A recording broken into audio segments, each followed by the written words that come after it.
Olá, olá! Vamos dar continuidade à nossa leitura do livro Raízes Profundas. Eu sou Adamo Brasil. Você já deve conhecer o meu trabalho, né? Bem, esse vídeo, né? Essa série de vídeos, ela é bem específica, né? Porque é importante você vir aí desde do vídeo um até aqui. Ainda temos muito material pela frente, ainda temos muita coisa pela frente. É um livro incrível, principalmente para quem já estuda hipnose ericksoniana, contribui bastante. E para quem está começando agora, vai se situando nos conceitos que o William Hudson ou Hanlon compartilhou aqui. Então, eu vou compartilhar a tela com vocês. Deixa eu diminuir aqui. Ok. E aí, né, Fundamentos da Terapia e da Hipnose, de Milton Erickson. Milton Erickson, um psiquiatra norte-americano.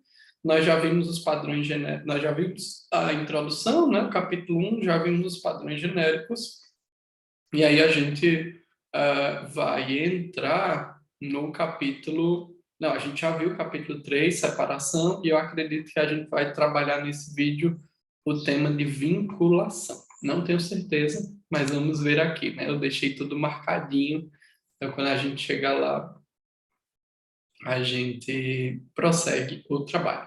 Então, separação e vinculação, né, que é o capítulo 3. O capítulo 2 é muito rico, então fica aí a dica para você voltar e ver os vídeos anteriores, se é que você já não viu. Também comenta aqui comigo o que você está achando desse vídeo, curte e compartilha com os amigos, com colegas, né? Certamente, se você está aqui, é porque você estuda alguma área de conhecimento. E aí, vinculado ao comportamento humano, às emoções humanas. Então, certamente você teve colegas aí, né? Então, vale a pena você compartilhar esse vídeo com os colegas para que a gente consiga dar uma força aqui no canal também. E lembrando que a gente tem uma meta, né, até o final dessa semana, até o final desse mês, de bater 600 inscritos por causa de métricas aqui do próprio YouTube. Então, se você está vendo esse vídeo e você ainda não é inscrito, que às vezes acontece, né? Você acompanha vários vídeos meus e ainda não se inscrever, então verifica aí se você já está inscrito, tá bom? Então, vamos aqui para o capítulo vinculação. Costumamos pensar que, se conhecemos um, conhecemos dois, porque um e um são dois. Começamos a perceber que nos falta aprender muita coisa sobre o I, né? Aqui dessa vinculação entre um e um. Sir Arthur Stanley Eddington. Vincular é reunir dois ou mais elementos entre os quais não havia anteriormente tal associação. Os exemplos que arrolamos a seguir foram extraídos do trabalho de Erickson. Pediu-se-lhe que fechasse os olhos e repetisse o seu relato do começo ao fim, lentamente, meticulosamente, e ele atendeu. O simples som de sua própria voz serviu para induzi-lo em um transe satisfatório. Vinculação, o som da voz do paciente relatando lentamente a própria história induziria um estado de transe.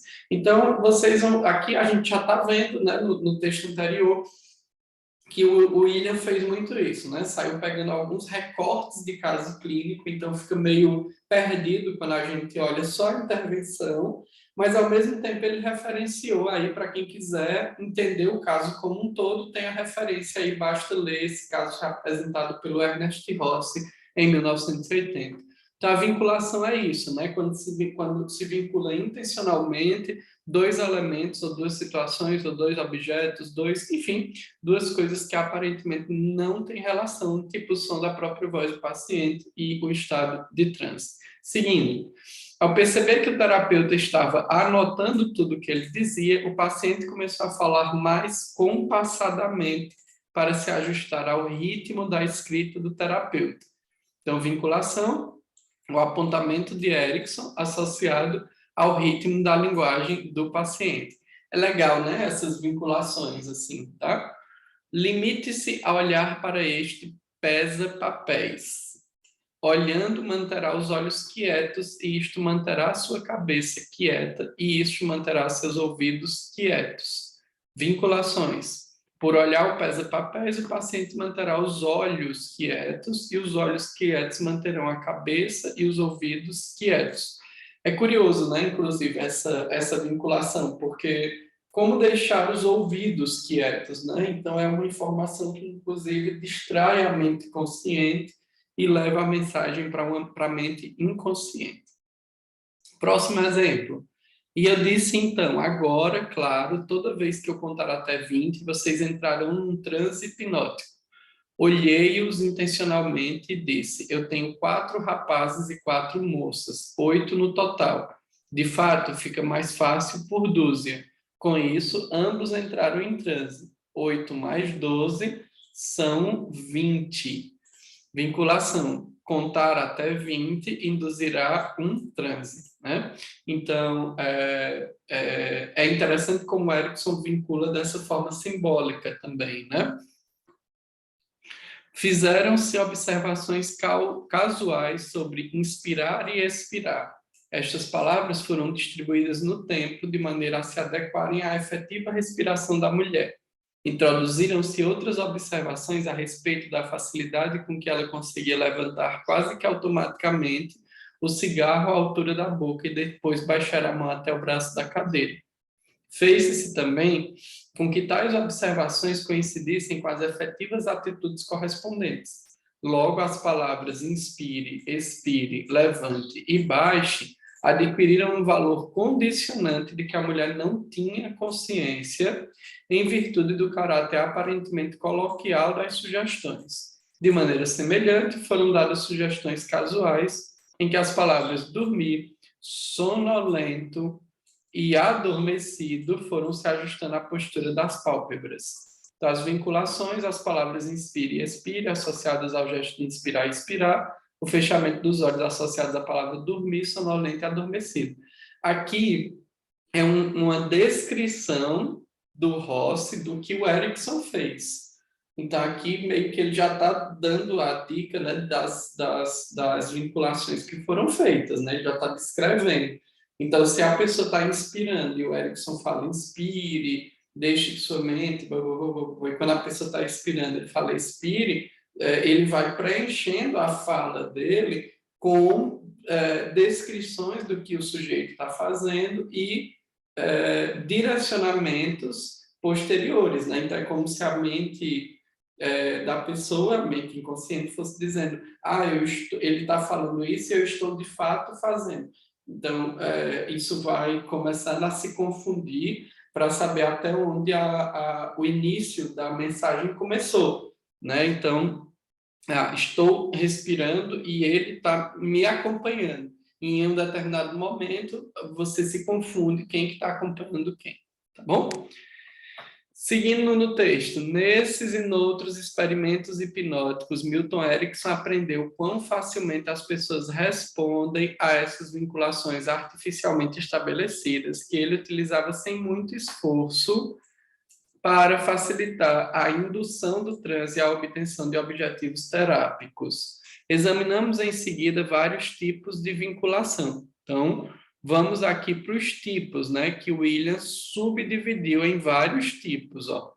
Então, vamos aqui para o primeiro subtipo que o William dividiu: transferência do sintoma.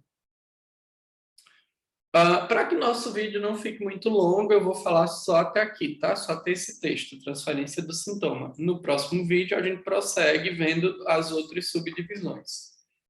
A transformação do sintoma é uma técnica desenvolvida por Erickson para vincular a emoção ou energias subjacentes de um problema ou a um objeto diferente. No caso de pacientes obsessivos, Erickson geralmente fazia com que eles se obsedassem a tal extremo que desembocavam na resolução do sintoma. Ele conseguia, por exemplo, que os pacientes se obsedassem pensando no dia em que os sintomas desapareceriam e no que fariam depois com toda a energia e o tempo consumidos atualmente pelo sintoma.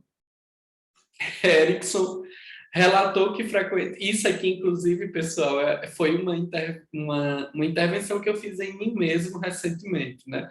Então, é bem legal, é bem legal. Através da auto-hipnose, eu construí uma experiência dessa. Erickson relatou que frequentemente dizia aos ejaculadores precoces que provavelmente nunca lhes informaram qual era o resultado final da ejaculação precoce. Mais cedo ou mais tarde experimentariam a frustração de não poder ejacular. Eles estão usando os mesmos mecanismos, um estado de expectativa, de derrota em relação à ejaculação.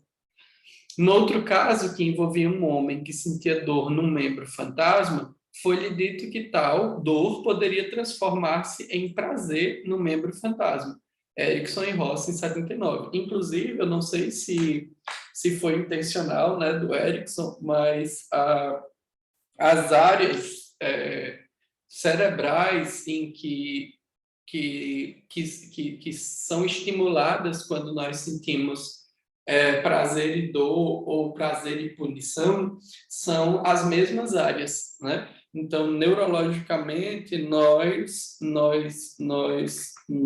recebemos esses estímulos nas mesmas áreas cerebrais. É bem interessante, tá? E, por fim, Erickson sugeriu a um gago que a gagueira de que ele sofria era a expressão de cólera contra outras pessoas. O modo como Erickson lhe disse isso provocou a cólera do paciente. Quando ele se encolerizou contra Erickson, o sintoma desapareceu. Ao compreender o que tinha ocorrido, o homem resolveu continuar bravo com Erickson, porque este era o tipo sob medida para odiar. É muito, muito, muito, muito interessante, né, as intervenções do Erickson, e elas são muito criativas. Nós que estudamos hipnose ericksoniana, nós procuramos o nosso próprio jeito, né, de criar as intervenções. E esse era o estímulo que a gente recebia dele. Né? O Erickson nunca disse que a gente tinha que repetir ele, ao contrário, né? Ele sugeria que a gente estabelecesse nossa forma de lidar com esses temas. Tá bom? Então é isso, vamos parar por aqui. Ainda não estamos na metade do livro, então ainda temos aí muitos vídeos pela frente. Espero que você continue comigo e nos vemos em breve. Um forte abraço. Lembra de curtir, de comentar e de compartilhar esse vídeo. Valeu!